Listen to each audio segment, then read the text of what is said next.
The certified mail was waiting in the mailbox when I pulled into the driveway. It was late. I had just come back from Fort Carson after a long day of inventory audits and a meeting that ran over because someone couldn't read a spreadsheet. I was still in uniform. Maya was inside at the kitchen table, coloring and humming to herself. I stood there for a second looking at the envelope. Certified mail usually means one of two things: government paperwork or bad news.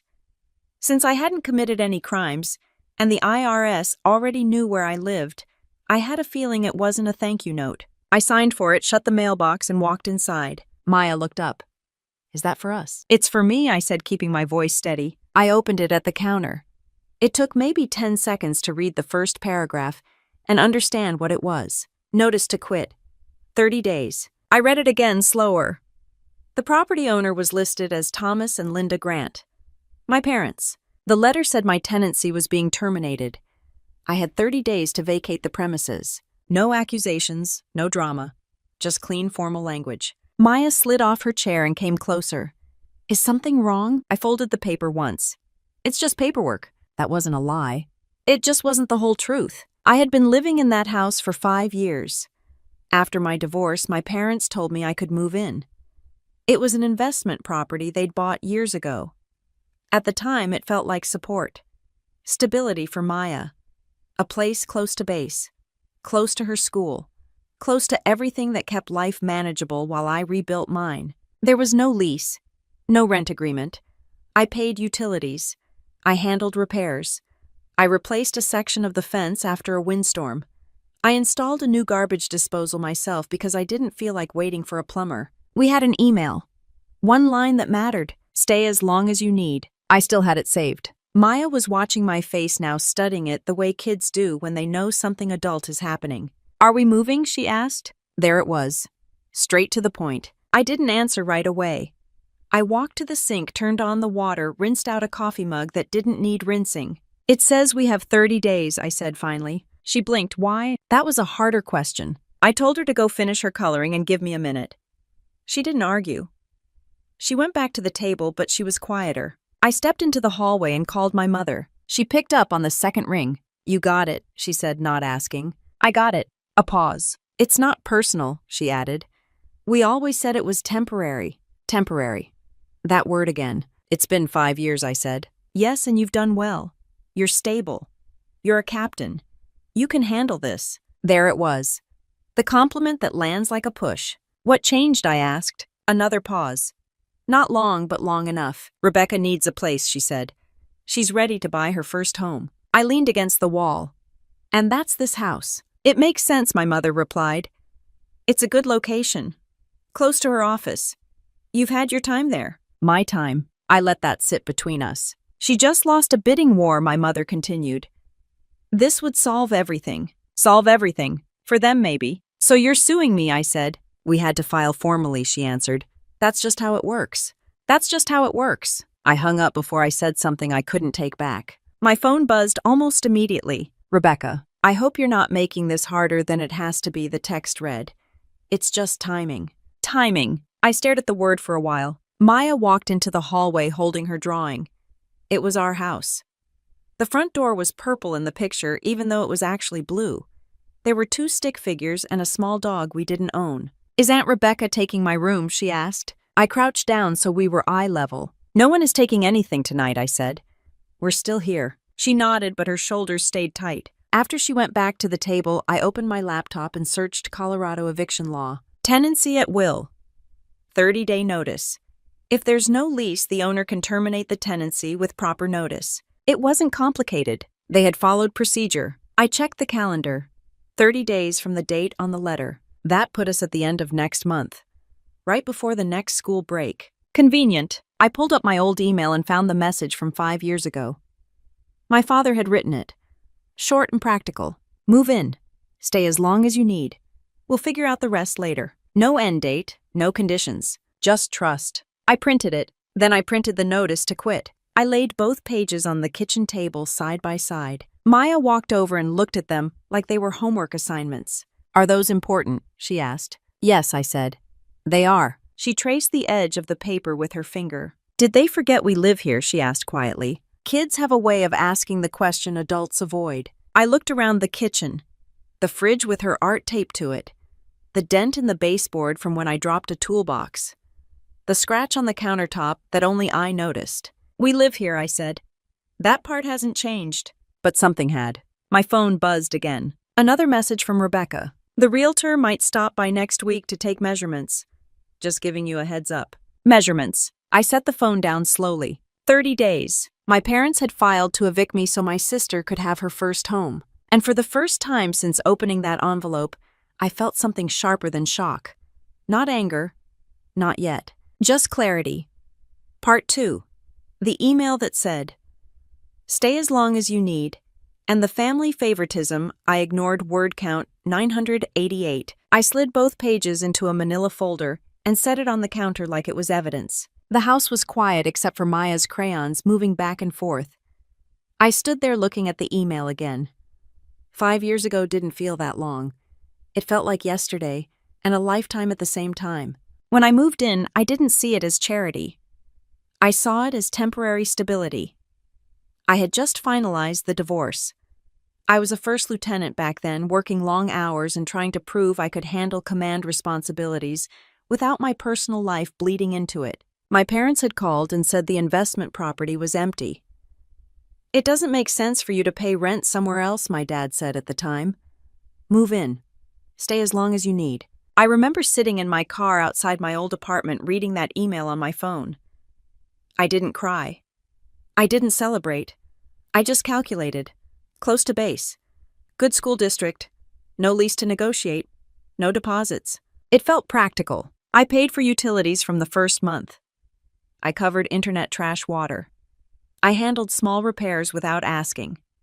When the back fence leaned after a windstorm, I didn't call my dad. I went to Home Depot. I told myself that mattered. That first winter, Rebecca came over for dinner. She walked through the living room slowly like she was touring a listing. "Must be nice," she said. "It's a house," I answered. "You didn't even have to qualify for a mortgage." There was always that edge in her voice when it came to money. Rebecca worked in real estate, which meant she talked about interest rates the way most people talk about the weather. She had been renting downtown, moving every year when the lease went up. I had never asked for details about her finances. It wasn't my business. Growing up, we had different roles. Rebecca needed things. I figured things out. She got help with down payments for cars. I signed up for ROTC to cover tuition. She called home when rent went up. I worked extra shifts on base. It wasn't dramatic. No one said one child was the favorite. It was subtler than that. Rebecca was the one who just needed a little support. I was the one who would be fine. 5 years in that house, I had built routines. Maya started kindergarten in that district. I planted tomatoes in the backyard. I repainted her bedroom after she decided she hated yellow. My parents came over for Thanksgiving twice. My mom brought store-bought pies and rearranged my kitchen drawers without asking. My dad checked the furnace like he still owned the place, which technically he did. I didn't mind. I understood the paperwork reality, but paperwork doesn't explain tone. About a year ago, Rebecca mentioned she wanted to buy her first home before turning 35. She said it at dinner like it was a milestone, a box to check. First home, she kept saying, like it was a title you earned. I asked if she was ready for a mortgage in this market. She rolled her eyes. "Of course I am. I just need the right opportunity." Now I understood what she meant. I opened my phone and searched her name on the county property records site. Nothing new filed. No recent purchase. She must have been close. I called my father the next morning before PT. He answered in that calm, even tone he used when discussing business. "You saw the notice," he said. "I did. This isn't about pushing you out. It's about helping your sister. You could help her with a down payment somewhere else. This property makes sense. It's already ours." I tightened my grip on the phone. It's been my home for 5 years. It's always been temporary. There was no end date. He sighed. "Olivia, you're doing well. You're an Army officer. You'll land on your feet. Rebecca's situation is different." "Different how?" I didn't ask. I already knew the answer. "She just lost another house in a bidding war," he added. "This would give her stability." So that was it. The timing. Rebecca lost a bidding war. 2 weeks later, I received a 30-day notice. "You could have talked to me," I said. "We are talking." "No, we weren't." We were rearranging reality to fit a decision that had already been made. After PT, I drove back home and found a card wedged into the front door. A realtor's business card. On the back in Rebecca's handwriting, "Call me when you're ready to coordinate showings." Showings. I stepped inside and closed the door slowly. Maya was at the kitchen table with her homework. "Is Aunt Rebecca coming over?" she asked. "Not today." She nodded, but she kept looking toward the front window. I walked through the house with a new perspective. The living room felt smaller. The hallway narrower. Every corner suddenly looked temporary. I sat down at the kitchen table and opened my laptop again. I pulled up my bank statements from the last 5 years. Utilities paid every month. Repair expenses. Landscaping supplies. Not rent. I knew that mattered legally. Tenancy at will. No lease. Owner can terminate with notice. I wasn't naive about the law, but intent mattered too. That email "stay as long as you need" wasn't a contract. It was trust. And trust is harder to quantify in court. My phone buzzed again. "Rebecca, Mom said you're upset. Please don't drag this out. It's just business." Business. That word did something to me. This wasn't business when I was scrubbing crayon off the walls. It wasn't business when I paid the water bill. It wasn't business when Maya lost her first tooth in that bathroom. But now it was business. I typed a reply and erased it 3 times before sending nothing. Instead, I opened my email and forwarded the original "stay as long as you need" message to a new folder labeled documentation. Then I started writing a timeline. Move-in date. Utilities transferred. Fence repair. Windstorm. Thanksgiving visits. Rebecca's bidding war. Facts, dates, no emotion. That's how you build a case. That's how you build a file. Maya pushed her math worksheet toward me.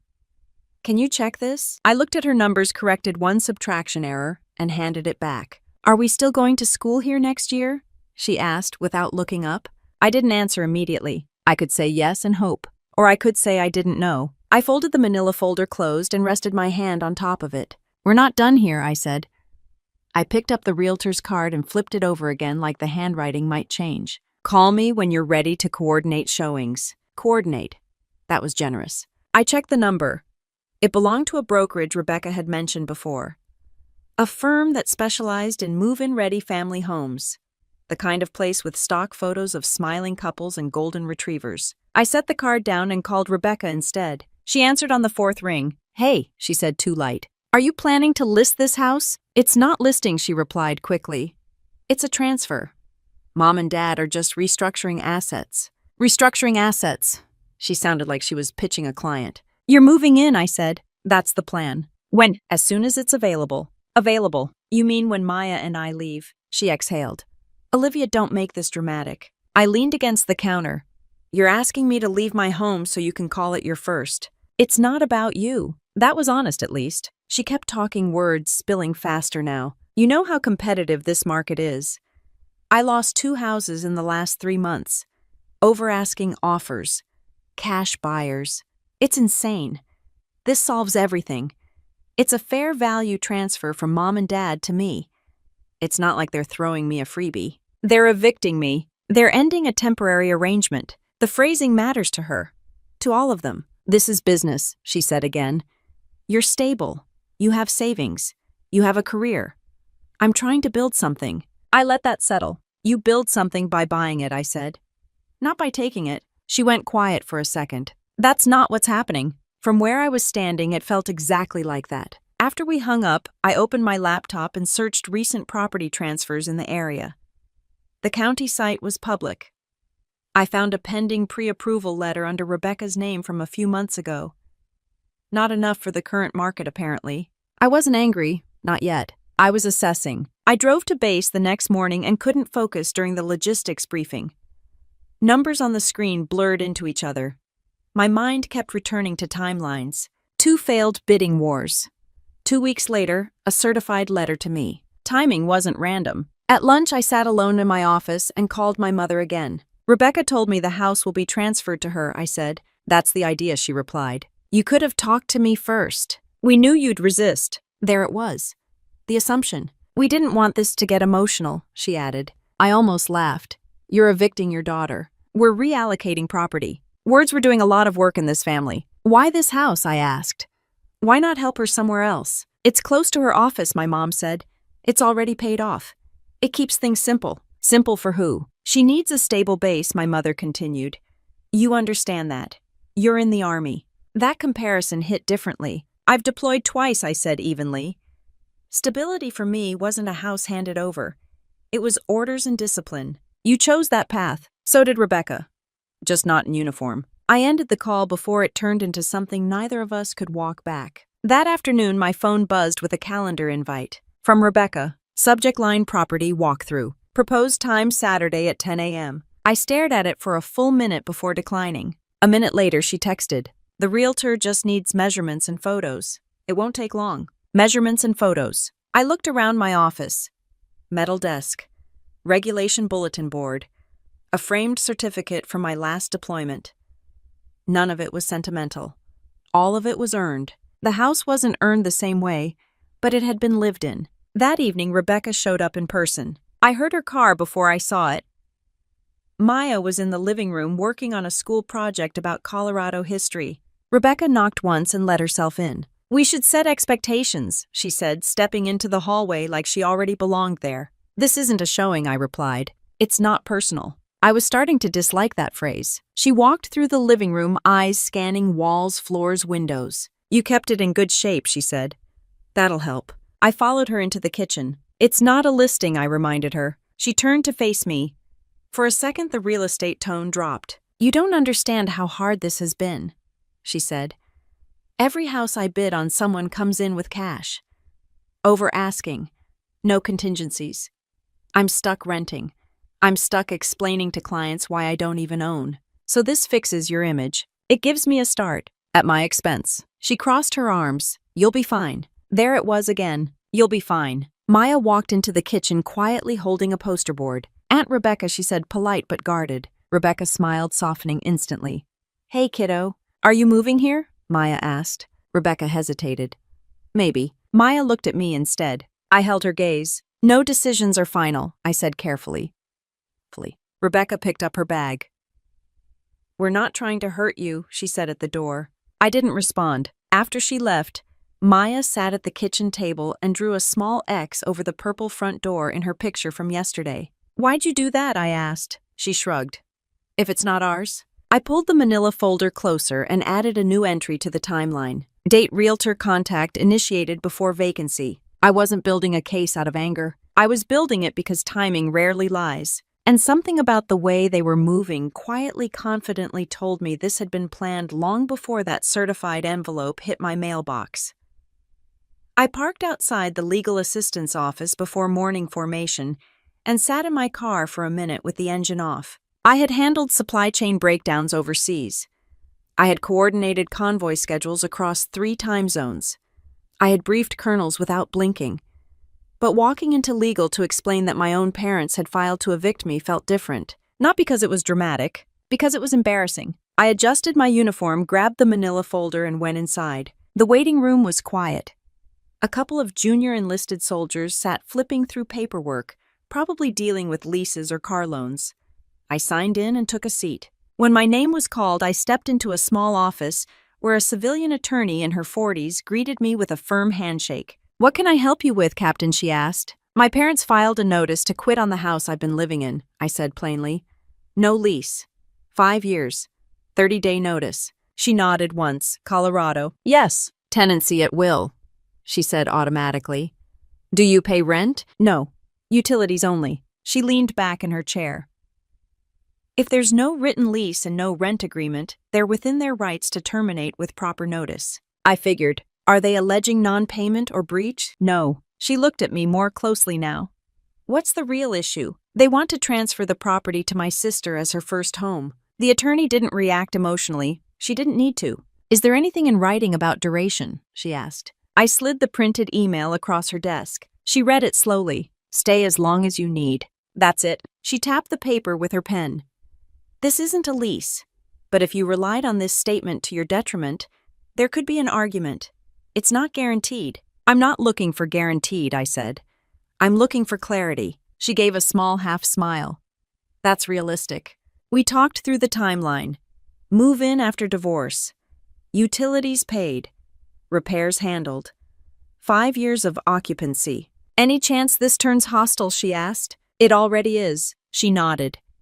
You need to disclose this to your chain of command if it results in a formal court filing. Not because you've done anything wrong, but because any legal action tied to your name can show up on background checks. Transparency protects you. I appreciated the directness. It's a civil matter, she added. An eviction isn't a criminal issue. It won't automatically affect your clearance, but financial instability can. Make sure you're current on all obligations. I am. She made a few notes. If this goes to court, bring documentation. Timeline, proof of utilities, that email. I almost laughed. I've already started. Of course you have. On the drive back to my office, I felt steadier. Not reassured, just clearer. Procedure is calming, even when you're on the wrong side of it. I emailed my company commander requesting a brief private meeting. He closed the door once I stepped into his office. What's going on, he asked. My parents filed an eviction notice on the house I'm living in, I said. He blinked once, surprised but controlled. Are you at risk of being homeless? No, sir. Any financial misconduct? No. Then what do you need from me? Nothing operational. Just transparency. If it shows up in any background review during the promotion board cycle, I want it known that it's a family property dispute. He nodded slowly. Appreciate the heads up. That was it. No lecture. No judgment. Outside the building, the wind kicked up dust across the parking lot. I checked my phone. 3 missed calls from my mother, 1 from Rebecca. A text followed. We filed the complaint with the county court. It's just formal. Please don't escalate this. Formal. I opened the county court website and searched my name. Case filed. Plaintiff Thomas and Linda Grant. Defendant Olivia Grant. Hearing date scheduled. Seeing it in black and white did something different than holding the notice at my kitchen counter. This wasn't just a letter anymore. It was a docket number. That evening I found another card wedged under the front door. Same realtor. Different note this time. Buyer walkthrough requested prior to transfer. Please advise availability. Buyer. I took a picture of the card and added it to the folder. Maya was in the living room building something out of cardboard boxes. A fort, she called it. Can I bring this to the next house, she asked, without looking up. We don't know if there's a next house, I said. She stopped taping for a second. Are you going to court? Yes. Are they mad at you? I don't think this is about mad. She thought about that. Are you mad at them? I didn't answer right away. No, I said eventually. I'm focused. That was true. Later that night, I reviewed the court filing online. It was straightforward. Tenancy at will. Notice served. Possession requested if not vacated by deadline. No accusations, no character attacks. Just process. I scrolled to the hearing date again and added it to my calendar. Then I opened a new document and started outlining what I would say. No speeches, just facts. Move-in date. Utilities, repairs, email language. Sisters failed bids. Realtor contact before vacancy. Intent. That word kept coming back. If this had truly been temporary support, there would have been conversations. Warnings. A timeline discussed months in advance. Instead, there was a bidding war lost. Then a notice served. I closed the laptop and walked through the house one more time before bed. Maya's drawings were still taped to the fridge. Her sneakers were by the door. The hallway light flickered slightly when switched on something I had meant to fix. It didn't feel temporary. It felt lived in. My phone buzzed again on the nightstand. Rebecca, you're overthinking this. It's just business. The hearing will be quick. Quick! I turned the phone face down and turned off the lamp. In the dark, the house sounded the same as it always had. The furnace cycling. The faint hum of the refrigerator. Outside, the neighborhood was quiet. Inside, everything had a deadline attached to it now. I circled the hearing date on the calendar with a black marker and counted backward. 27 days left. I don't panic under deadlines. The Army trains that out of you. You assess. You prioritize. You execute. But this wasn't a deployment schedule. It was my daughter's bedroom. The first showing request came that Saturday morning. I heard the knock before I saw the car. 2 sharp taps on the door, confident like someone who assumed they'd be let in. I opened it to find Rebecca standing next to a woman in a navy blazer holding a tablet. This is just a walkthrough, Rebecca said quickly. It won't take long. I declined the invite, I replied. The realtor offered a professional smile. We just need measurements and photos for internal review. Internal review. We're still living here, I said. You can't schedule showings without my consent. Rebecca shifted her weight. Mom and Dad own the property, and I'm the current occupant. There was a pause. The realtor looked between us, clearly aware she had walked into something that wasn't on the listing sheet. It's okay, Rebecca said softly, like she was calming a child. We'll work around you. That tone again. Not today, I said. I closed the door before it turned into a sidewalk debate. Maya was standing halfway down the hallway watching. Are they buying it now? She asked. No, I said. Not today. She nodded, but her eyes stayed fixed on the door for a few seconds longer than usual. The next few days blurred into a routine of work and documentation. At base, I kept my head down. I didn't bring it up unless someone asked. A couple of lieutenants joked about the housing market being brutal. I smiled and said nothing. At home, I started boxing things slowly. Not packing to leave. Packing to protect. Photo albums. Important documents. Maya's school certificates. I wasn't conceding, I was preparing. Rebecca texted again midweek. We need access before the hearing. Buyers expect transparency. There was no buyer. There was just her. I didn't respond. Instead, I printed out the county case docket and added it to the folder. I highlighted the hearing date. I highlighted the plaintiff names. Thomas Grant. Linda Grant. My parents. That evening, Maya came home with a permission slip for a school field trip scheduled for 2 months out. Can I go? She asked. I looked at the date. 2 months. Yes, I said, signing it. She hesitated. Will we still live here then? I kept my voice steady. We're handling it. She studied my face like she was checking if that was a real answer. The following Friday, I came home to find Rebecca's car in the driveway. My chest tightened, but I didn't slow down. She was inside the living room with her phone out taking photos. Are you serious? I asked. She turned startled. I used the spare key. I stared at her. You don't have permission to be here. It's Mom and Dad's house. It's my residence. She lowered the phone slowly. This isn't illegal, she said. I'm not stealing anything. You're staging it. I'm documenting it. For your transfer. She didn't deny it. Maya walked in from the kitchen, eyes wide. Aunt Rebecca. Why are you taking pictures of my room? Rebecca crouched down to her level. Just checking something. Checking what? She hesitated. I stepped forward. Rebecca, leave. Her jaw tightened. For a second, I saw something other than real estate polish. I saw frustration. You think you're the only one who works hard? She said quietly. You think just because you wear a uniform you're untouchable. This has nothing to do with my job. It has everything to do with it, she snapped. You always act like you're above this. Above us. That caught me off guard. I moved in because Mom and Dad offered, I said evenly. Not because I demanded it. They offered because you needed help. So do you. She stood up abruptly. I'm building something. So am I. She grabbed her bag and headed for the door. You're dragging this into court over nothing, she said over her shoulder.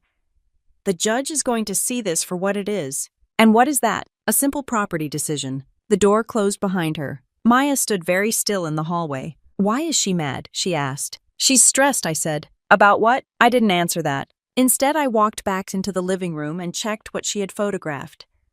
She hadn't touched anything. She hadn't moved furniture.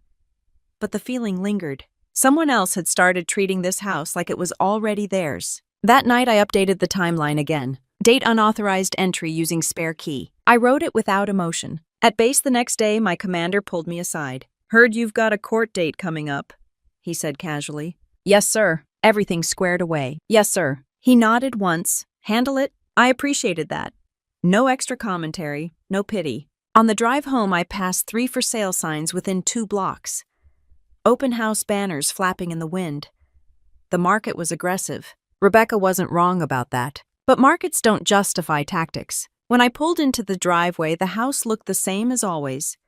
Blue door, small front yard, the dent in the mailbox post from when I backed into it 2 winters ago. Inside, Maya had taped her updated drawing back onto the fridge. The purple door was back. She looked up at me from the table. Are they coming back? She asked. Not tonight, I said. She nodded, then went back to her homework. I checked the calendar again. 19 days left. I adjusted the collar of my uniform in the reflection of the courthouse window before stepping inside. I had debated wearing civilian clothes. Legal assistants told me it didn't matter. This was a civil matter. The judge wouldn't care what I wore. I cared. Not because I thought the uniform would intimidate anyone. It wouldn't. But it reminded me to stand straight, to speak clearly, to stick to facts. Maya walked beside me, holding my hand. She wore a blue sweater and black flats. She had asked if court meant we were in trouble. I told her no. Court meant people sorted things out. The courthouse smelled like old paper and disinfectant. Beige walls, fluorescent lighting. People sitting on wooden benches looking like they hadn't slept much. My parents were already there. They stood together near the back wall, my father in a gray blazer, my mother holding a leather folder. Rebecca stood slightly apart, scrolling through her phone. No one waved. My father gave a small nod when he saw me. Not warm, not cold. Just acknowledgement. We sat 2 rows behind them. Maya swung her feet carefully, not letting her shoes touch the floor. "Are we going to talk to the judge?" she whispered. "Yes," I said. She nodded like that made sense. Their attorney arrived a few minutes later. Mid-40s, confident, briefcase organized. He shook my parents' hands, then glanced at me briefly as if measuring. When our case was called, we stood. I stepped forward with the manila folder under my arm. The courtroom itself was smaller than I expected. No dramatic wood paneling. Just a raised bench, state seal behind it, and a judge who looked like he'd seen thousands of disputes that all claimed to be unique. He glanced at the file. Plaintiffs seek possession of property under tenancy at will. 30-day notice served. Defendant remains in residence. His voice was calm, neutral. The attorney spoke first. He outlined the facts cleanly. No written lease. No rent agreement. Property owned by Thomas and Linda Grant. Notice properly served. Defendant has not vacated. He added something else. Captain Grant is gainfully employed, financially stable, and capable of securing alternative housing. I kept my face neutral. It wasn't an attack. It was positioning. The judge looked at me. "Captain Grant, do you dispute ownership?" "No, Your Honor." "Do you dispute receipt of notice?" "No, Your Honor." "Then what is your argument?" I opened the folder and placed the printed email on the podium. 5 years ago, I moved in after my divorce at my parents' request. This email stated I could stay as long as I needed. I relied on that statement in establishing long-term residence. The judge read the line quietly. "Stay as long as you need." "Yes, Your Honor." The attorney responded immediately. "That is not a lease, Your Honor. It is informal language between family members. There was no defined duration, no rent, no contractual obligation." He wasn't wrong. The judge leaned back slightly. "Colorado law allows termination of tenancy at will with proper notice," he said evenly. "The court does not generally enforce informal family understandings absent clear contractual terms." My shoulders loosened slightly. This was going the way I expected. Maya shifted beside me but stayed quiet. The judge asked a few clarifying questions. "Have you paid rent?" "No, Your Honor." "Have plaintiffs alleged breach or non-payment?" "No, Your Honor." "Is there any written extension of occupancy?" "No." Each answer narrowed the path. The attorney spoke again. "The plaintiffs wish to transfer the property to their other daughter as her primary residence. There is no malicious intent.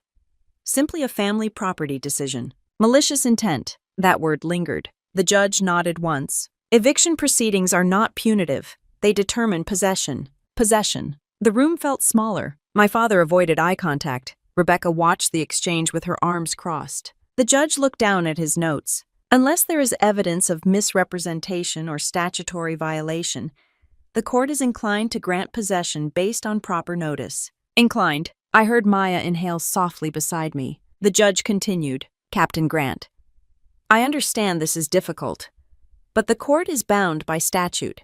I nodded once. "I understand, Your Honor." It wasn't defeat. It was realism. He shuffled the papers slightly. "I am prepared to rule." A small movement at my side interrupted him. Maya's hand was raised. Not high.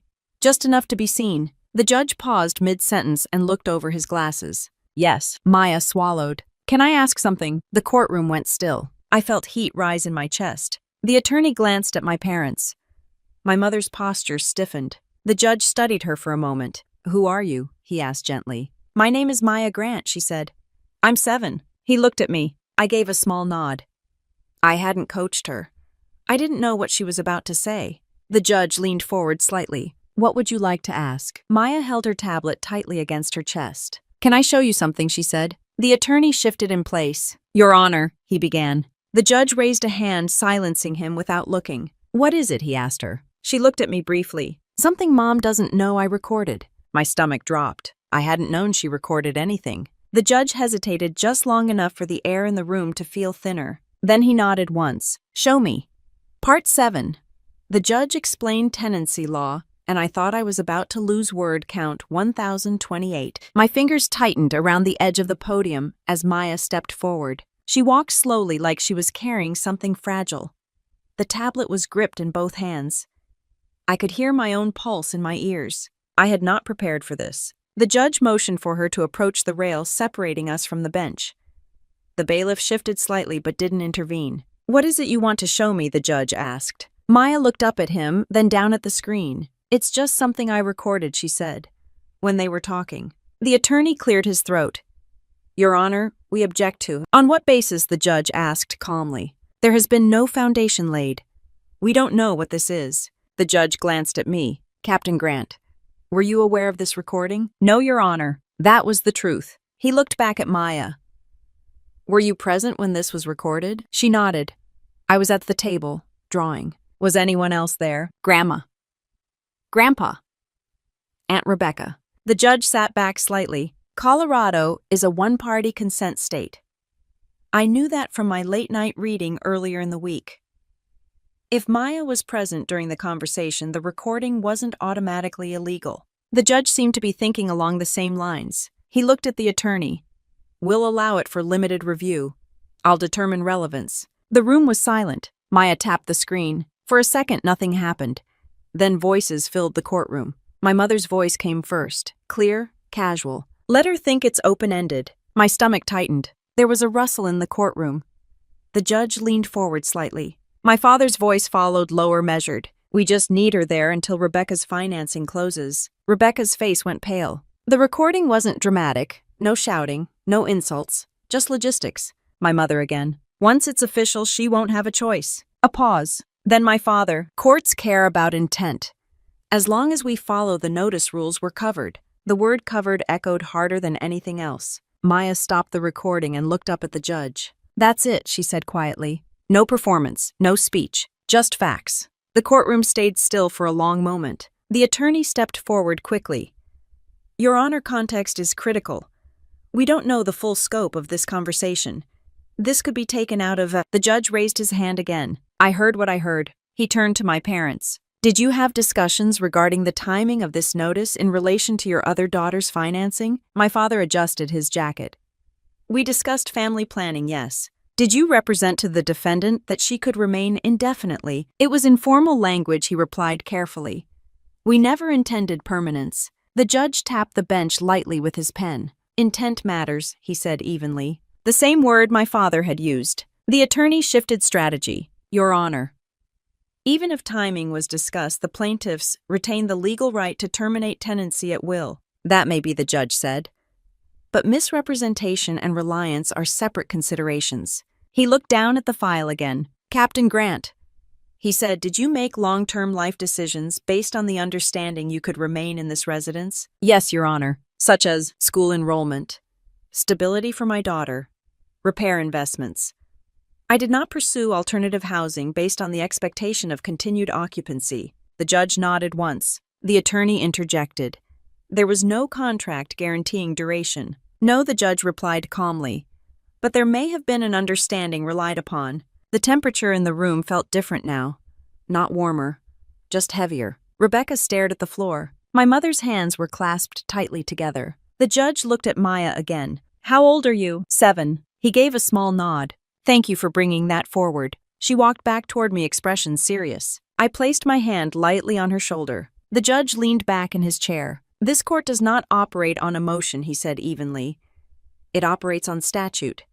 However, evidence suggesting bad faith or intentional misrepresentation may alter the scope of this proceeding." Bad faith. The phrase landed like a weight. The attorney spoke again, more cautiously this time. "Your Honor, if there are concerns regarding misrepresentation, we request opportunity to review the recording and respond formally." "That is reasonable," the judge said. He looked down at the docket. "I am not prepared to issue a final ruling today." The room exhaled collectively. Instead, this matter will be continued pending evidentiary review and referral to mediation. My father's head snapped slightly toward the attorney. The attorney whispered something to him quickly. The judge continued, "If it is determined that representations were made and relied upon in bad faith, this court will consider that in assessing possession." He looked at me directly. "Captain Grant, you will remain in the property pending further review." Remain. It wasn't victory, but it wasn't eviction. The gavel didn't slam.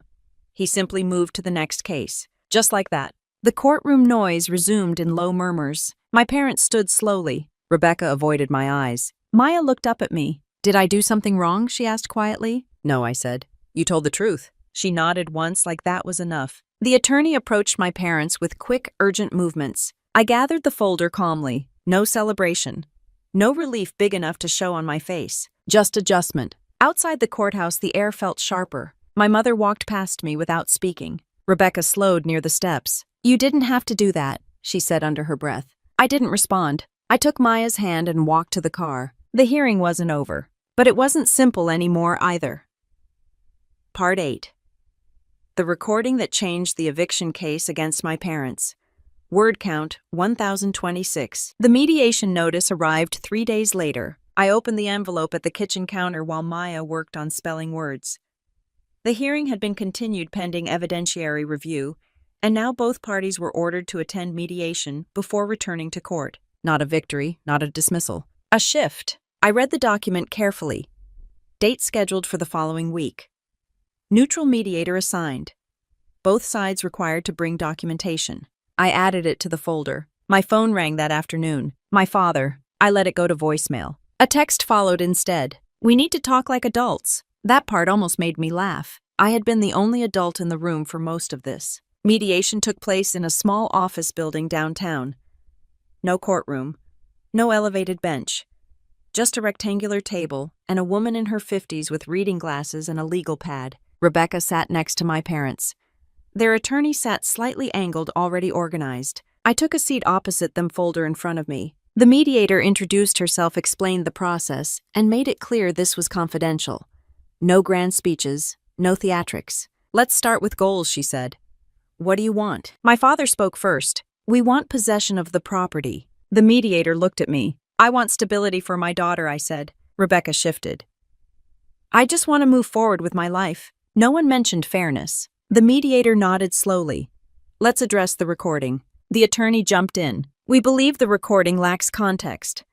Family discussions about timing are not proof of bad faith." The mediator turned to my parents. "Did you intentionally delay notice until your other daughter's financing was ready?" Silence. My mother spoke carefully. "We wanted to minimize disruption." To whom the mediator asked. No answer. I slid the printed email across the table. "This was the understanding I relied on," I said. 5 years of occupancy based on that representation. The mediator read it. "Did you ever clarify duration?" she asked my parents. "No," my father admitted. "Did you discuss reclaiming the property prior to the bidding war losses?" she asked. "No." Timing again. Rebecca leaned forward. "You're making it sound like a conspiracy," she said. "It was just practical." "Practical for you," I replied evenly. The mediator raised a hand slightly, keeping it measured. "Let's talk options," she said. They proposed a 60-day extension. 60 days to uproot Maya mid-school year. "No," I said. Rebecca's jaw tightened. "You're dragging this out," she said. "I'm asking for the school year," I replied. My mother inhaled sharply. "That's unreasonable. It's 9 months. It's too long." The mediator leaned back. "Captain Grant, why is the school year critical?" "Because my daughter deserves stability," I said. "She didn't choose this." Maya wasn't in the room, but her presence was. The mediator turned to my parents. "Is the transfer contingent on immediate occupancy?" Rebecca answered before they could. "My financing window is tight." "There it is," I said. The mediator's pen paused mid-note. "Explain," she said. Rebecca hesitated. "The rate lock expires in 4 months. 4 months. Not immediate." The mediator did the math out loud. "If occupancy transfers at the end of the school year, is the financing still viable?" Rebecca looked at the attorney. He nodded slightly. "Potentially, yes. Potentially." The mediator folded her hands. "It seems there is room for compromise." My father rubbed his forehead. "This has gotten out of proportion," he said quietly. It had. But not because of me. The conversation stretched for over an hour.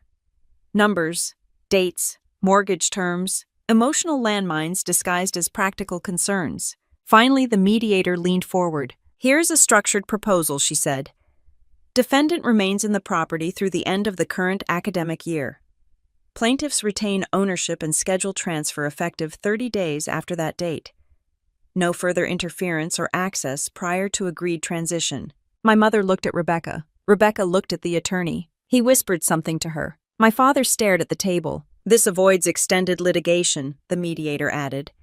"It preserves financing timelines and minimizes disruption to a minor child." No one spoke for several seconds. I kept my expression neutral. Rebecca exhaled sharply. "Fine," she said. My mother looked at me. "You won't fight us after that?" she asked. "I won't," I said. Not because I couldn't, because I didn't need to. The agreement was drafted.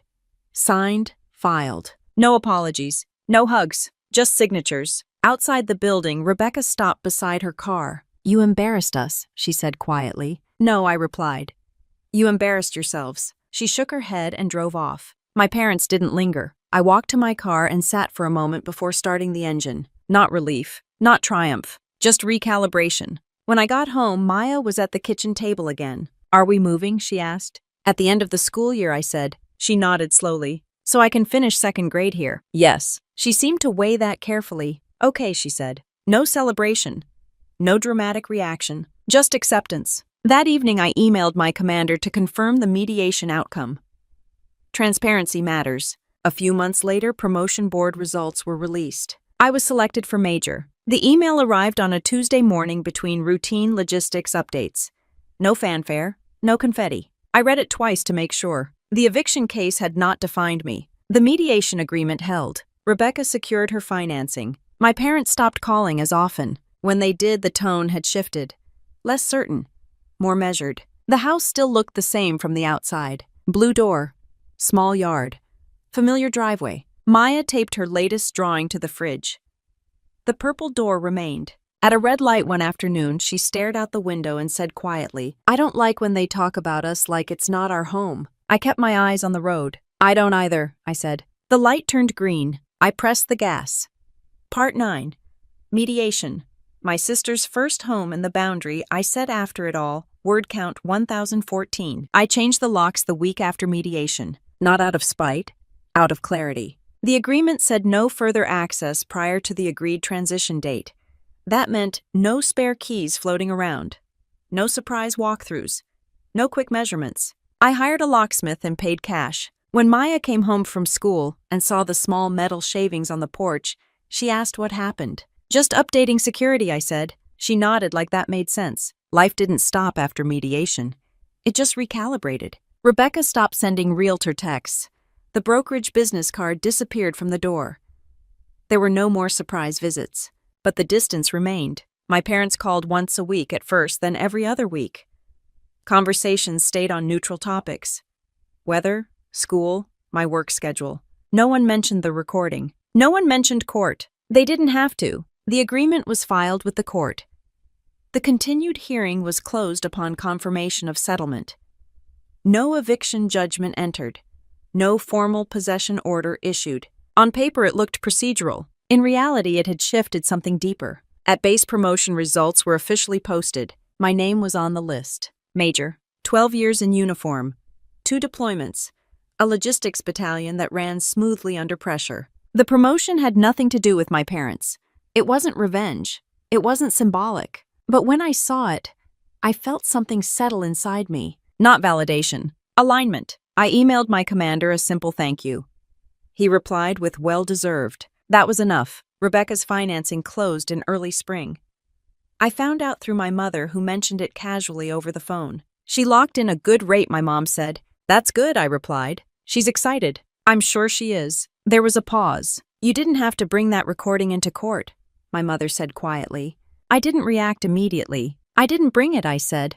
Maya did. Another pause. We were trying to manage timing, she said. You were managing leverage. Silence stretched across the line. We didn't think you'd fight it, she admitted. There it was. I wasn't supposed to fight it. I was supposed to absorb it, like I always had. You taught me to follow process, I said calmly.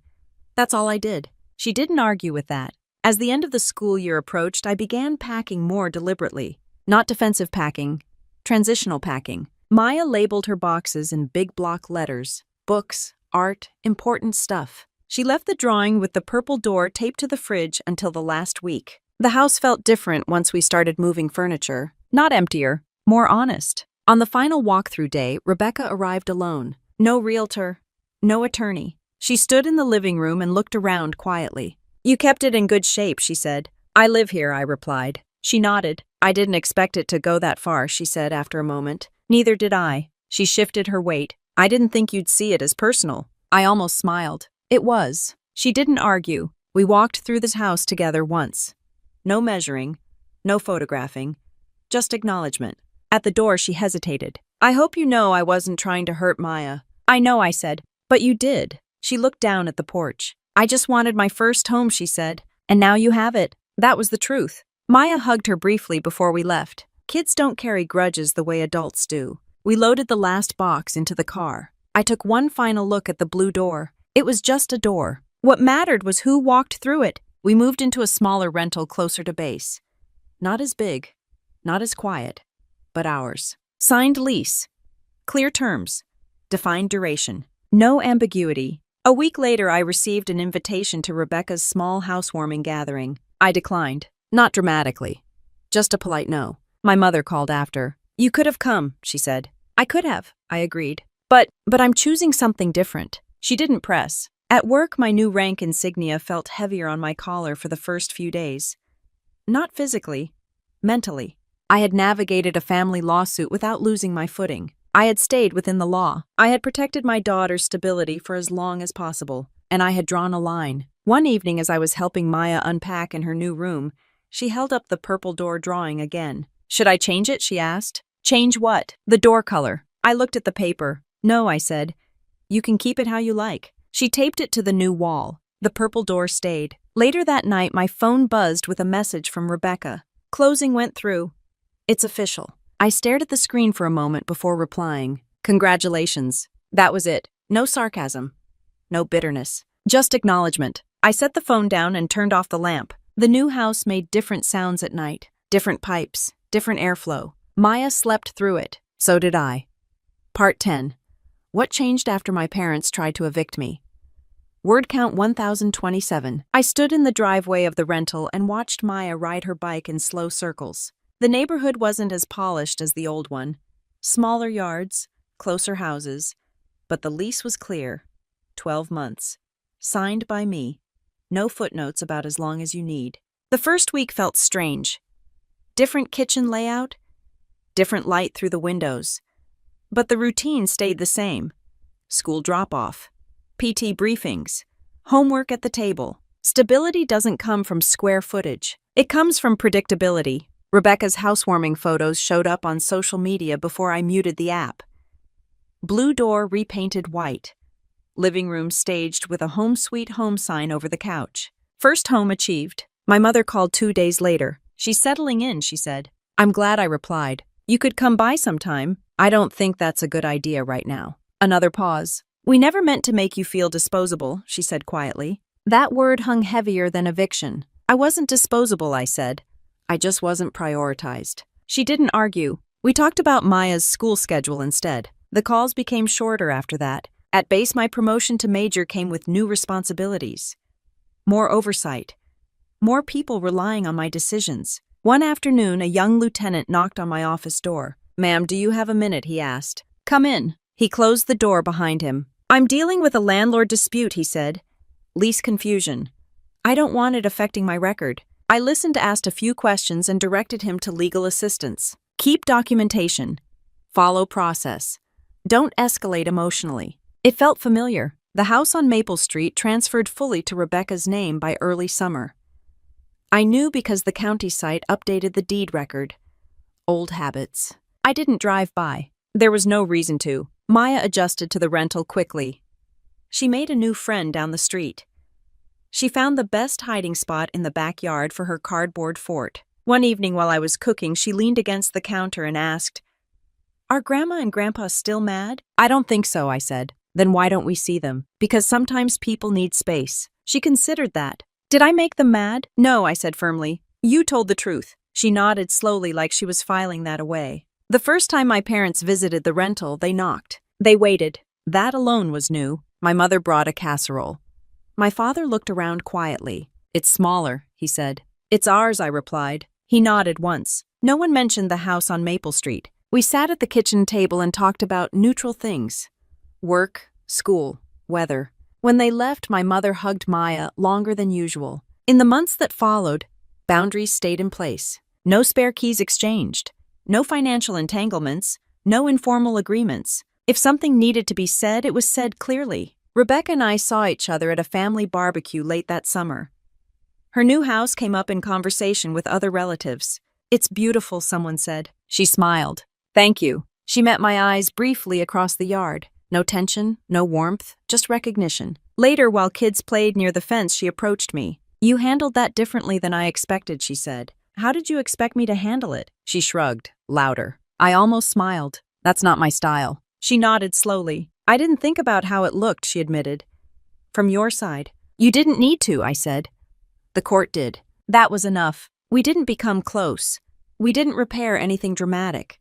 We adjusted. One afternoon, months after everything settled, Maya and I were driving home from school when we passed a row of for sale signs again. She watched them quietly. "Are we ever going to buy a house?" she asked. "Eventually," I said. "When it makes sense. Not because someone else wants it. Not because someone else wants it." She nodded, satisfied. At a red light, she turned to me. "I still like the purple door," she said. "You can paint any door you want someday." The light changed. I drove forward steady. The eviction notice didn't define us. The courtroom didn't define us. The recording didn't define us. What defined us was what we did after. We followed process. We set boundaries. We moved forward without pretending nothing happened. Some families explode. Some collapse. Ours recalibrated.